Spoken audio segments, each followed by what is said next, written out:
और भीड़ का जो देवस्थान की ज़मीन खाने का और दरगाह की और मस्जिदों की ज़मीन खाने का जो नाम है वो बम्बई तक मशहूर हो गया। पिछले जो है अधिवेशन के अंदर फडणवीस साहब के सामने भी ये मुद्दा आया, तो उन्होंने बोले कि उसको हम बहुत जल्दी से जो है तो रिज़ल्ट लगाने वाले। तो जब ये बम्बई तक मुद्दा जा रहा तो भीड़ के अंदर सोचो फिर कि ये ज़मीनों को खाने का एक धंधा कितना आसानी से हो रहा, और उसके ऊपर जो है तो जो अधिकारी है, चाहे भू सुधार के हो चाहे वक्फ बोर्ड के हो, वो अधिकारी जो है तो आंखें मूझ के जो है तो सोने का नाटक कर रहे। ऐसे अर्ज़ों के ऊपर जो है तो ऐसे थप्पी की थप्पी लग जा रही, लेकिन कार्रवाई नहीं हो रही। उसके लिए जो है तो हमने वक्फ बोर्ड के ये जो मसला है ये हमने कलेक्टर मैडम के सामने रखे, और हमने जो तो 13 दिन का उपोषण करे। पूरे भीड़ शहर के जो तो रहवासी उसके अंदर थे, तो 13 दिन का जो तो अमर उपोषण करने के बाद में कलेक्टर मैडम ने हमको ये लेटर दिए कि ये जो ज़मीन है ये बोर्ड की है, और जब वक्फ बोर्ड हमको परमिशन दे देगा तो हम आपको कब्रिस्तान देने में हमारा कोई हर्ज नहीं है। कलेक्टर मैडम ने खुद जो है तो उसकी पानी करे, सर्वे करे, ऐसा हमको जो है तो वहाँ के अधिकारियों ने बताया। फिर वो लेटर लेके सीओ साहब के पास हम यहाँ पे आए, और यहाँ पे आने के बाद में जो है तो यहाँ के जो कुछ है लोग जो यहाँ पे उनकी जो तो जड़ें यहाँ पे मौजूद है, यहाँ से फ़ोन चल जाते हैं कि भाई ये आया और ये अर्ज़ दिया और ये कागज़ करा जो है। फिर भी हम अल्हम्दुलिल्लाह हम डरे नहीं, क्योंकि पूरे आवाम का मसला है और पूरे भीड़ शहर का मसला है कि भीड़ शहर में जो है क़ब्रस्तान, एक तकिया क़ब्रस्तान है, शहंशाह वली क़ब्रस्तान है और एक बाले पीर साहब का क़ब्रस्तान है। तो ये तीनों भी क़ब्रस्तान में बहुत कम जगह बचेली है। अब भीड़ शहर की इतनी बड़ी आबादी है तो उनको जो है एक क़ब्रस्तान की सख्त ज़रूरत है। और ये विषय लेके जो हम यहाँ साहब के पास आए, साहब ने हमारे पेपर वो सब देखे। अब ये साहब को खुला बताया हमने कि साहब ये देखो ये यहाँ से भाड़े पट्टे से लिया ली ज़मीन है, इस पर मालक बन के बैठे वाले लोग।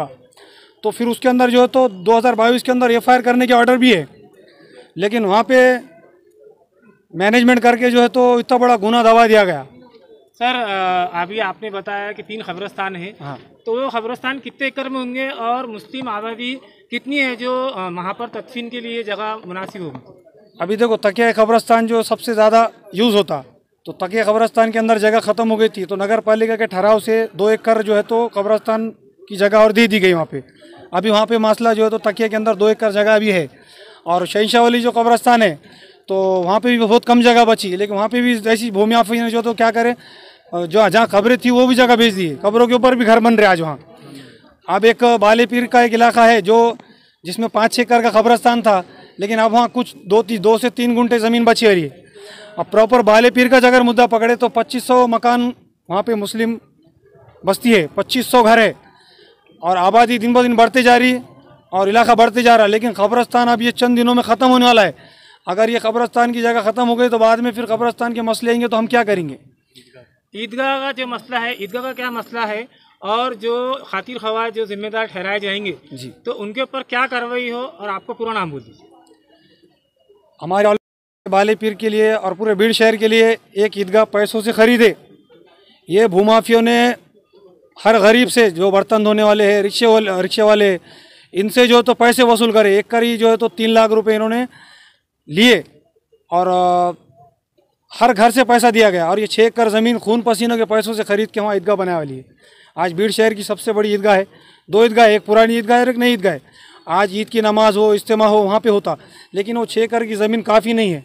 अब आगे क़ब्रस्तान का मसला है, कौम के वास्ते जो है तो स्कूल हो, दवाखाने हो, ये चीज़ों के बारे में कौन सोचेगा? आज अल्हम्दुलिल्लाह गवर्नमेंट तो सारे अल्पसंख्यक विभाग के वास्ते जो तो करोड़ों का बजट डाल रही है, लेकिन वो बजट डालना कहाँ, वो मांगने को कोई तैयार नहीं है, क्योंकि अपने लोगों को मालूम ही ना ये चीज़ा। तो हमारी ये कोशिश है कि इंशाल्लाह ये ज़मीन जो हमको मिल जाएंगी, इंशाल्लाह ये ज़मीन के अंदर हमें क़ब्रस्तान बनेंगे, एक दारुल उलूम बनेंगे, एक हॉस्पिटल बनेंगे, एक अच्छा सा स्कूल बनेंगे, और जो तो बच्चों को पुलिस भर्ती के लिए और ऐसे प्रैक्टिस के लिए ग्राउंड बनेंगे, फुटबॉल के लिए, क्रिकेट के लिए, ऐसे सारे चीज़ें हम करेंगे इंशाल्लाह। कितने एकड़ ज़मीन की मांग है? और हमने पूछा था आपसे कि जो जिम्मेदार, जो खातिर, जो मुजरिम कहलाए जाएंगे जी, उनके ऊपर कार्रवाई की क्या मांग करेंगे आप सरकार? हमारी मांग अभी एक 50 एकड़ की है, और जो मुजरिम आज उसके ऊपर कब्जा करके बैठे हुए हैं उनके बारे में हमको यही बोलना है कि भाई हम जो है किसी से दुश्मनी है और ये हमारा मकसद नहीं है। वक्फ की जो ज़मीन है वो मुसलमानों के फलाह और बहबूदी के लिए है, तो हम जो है तो वक्फ बोर्ड से ये जगह मांग रहे। आपका नाम बोल दीजिए। हाँ, मेरा नाम शेख सरफराज शेख बशीर है, और हमारे साथ ये सब बाले पीर के ज़िम्मेदार हजरात, हमारे अयूब भाई, जाकिर भाई, ज़मीर भाई, आ जाओ ना।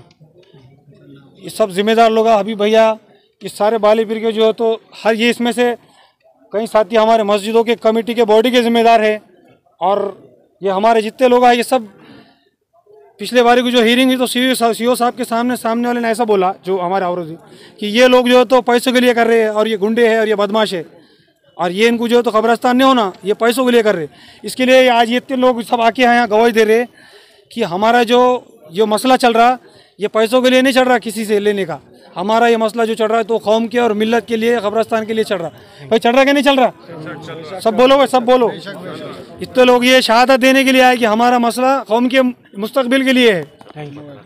और आज सब ने अल्हम्दुलिल्लाह जितने लोग आए वाले हैं यहाँ पे आके शपथ पत्र दिए। ये शपथ पत्र है कि हमको कब्रस्तान की सख्त ज़रूरत है। हम वक्फ बोर्ड से और महाराष्ट्र सरकार से और जो भी शासन हमारे पे है उनसे हम ये गुजारिश कर रहे हैं कि जल्द से जल्द हमारे बालेपीर वालों का और बीड़ शहर वालों का कब्रस्तान का मसला हल किया जाए। 45 से लेकर 51 की जो ज़मीन का कब्रस्तान का मामला है, क्या प्रकरण है और आपका आना कहाँ से हुआ, उस बारे में पूरी तफसील दीजिए। देखो, सबसे पहले ये समझ लीजिए कि ये जो जामा मस्जिद है, जामा मस्जिद बीड़ किले के ऊपर जो मस्जिद है पुरानी, तो उसकी ये ज़मीन है सर्वे नंबर 51 और 45। ये जो नगर रोड बीड़ के ऊपर है, इसके अंदर सबसे बड़ा इशू ये है कि ये जो ज़मीन है वक्फ की है, ये रिकॉर्ड ऑफ राइट्स में भी वक्फ है। इसमें जो सर्वे हुआ मराठवाड़ा वक्फ बोर्ड का उसमें आई, उसके बाद ये गैजेटेड प्रॉपर्टी है। लेकिन 1999 में एनटी धोत्रे जो डिप्टी कलेक्टर थे अपने बीड़ के, उन्होंने हैदराबाद अतियत इंक्वायरी एक्ट को नहीं लागू करते हुए इनाम अबोलिशन एक्ट के हिसाब से सेक्शन 5 सेक्शन 6 के हिसाब से इसको मददमाश डिक्लेयर करके इसको वर्ग 1 की ज़मीन डिक्लेयर की। उसके बाद उस पर नाम हटा दिए, उसके डेवलपमेंटल प्लान किए, बहुत सारी चीज़ें किए जो कि violation of section 51 of Waqf act है। इसके वजह से सेक्शन 52A के हिसाब से इनके ऊपर 3 साल की सज़ा के लिए FIR की ऑर्डर के लिए आज की डेट में यहाँ पर कार्रवाई रखी गई है। इसके अंदर 3 बार तकरीबन 2022 में भी जो शेख अनीस साहब थे उन्होंने भी इनको नोटिस इशू किया था और ऑर्डर भी दिए डिस्ट्रिक्ट वक्फ ऑफिसर को कि ये जो कल्प्रिट्स है, ये जो गुनहगार है, इनके खिलाफ कार्रवाई की जाए, इनके खिलाफ FIR दर्ज किया जाए। लेकिन पॉलिटिकल प्रेशर्स की वजह से ये सब चीज़ें रुकी। अभी इतनी इंपॉर्टेंट जगह है कि बीड़ इतना बड़ा शहर है, इसके अंदर काफ़ी कम ज़मीन है। अब सर्वे नंबर 51 में 4 एकड़ है और 45 में 2 एकड़ ज़मीन ऑलरेडी अभी ईदगाह के लिए है। अभी बहुत सारी ज़मीन ईदगाह के लिए लगने वाली है, वहाँ पे बड़े इज्तिमात होते हैं, रिलीजियस प्रोग्राम होते हैं। इन चीज़ों के लिए वफ़ का असल जिम्मेदारी क्या है कि इन चीज़ों के लिए वफ़ की ज़मीन इस्तेमाल में की जाए, लेकिन वो इस्तेमाल किसी दूसरी चीज़ें के लिए की जा रही है। रिलीजियस पर्पज़ के अलावा सब अदर सब पर्पज़ उसके अंदर पूरे हो रहे हैं, लेकिन रिलीजियस पर्पज़ ही पूरा नहीं हो रहा। क्यों? इसके अंदर कहीं ना कहीं पर पॉलिटिकल प्रेशर है, लेकिन ये एक्ट के थ्रू वो मैटर चलते जा रहा। तो हमारी यही रिक्वेस्ट है सीओ साहब से भी कि आज का जो फाइनल जो हेयरिंग रहेंगी उसको फाइनल किया जाए और जो भी कल्प्रिट लोग हैं इनके खिलाफ सेक्शन 52A में इशू नोटिस करा के उनके खिलाफ FIR दर्ज किया जाए। और उसके बाद ये जो ज़मीन है ये ऑर्डर इशू कराकर सेक्शन 41 के ऑर्डर इशू कराकर ये जो ज़मीन जो है ये ईदगाह और अदर रिलीजियस पर्पज़ के लिए रिज़र्व की जाए। और ये जो एक कमेटी बनी हुई है जिसको ईदगाह बालीपीर कब्रस्तान जामे मस्जिद किला वेलफेयर एसोसिएशन है, इसके थ्रू और जो कमेटी है इनके थ्रू इसके हैंड ओवर की जाए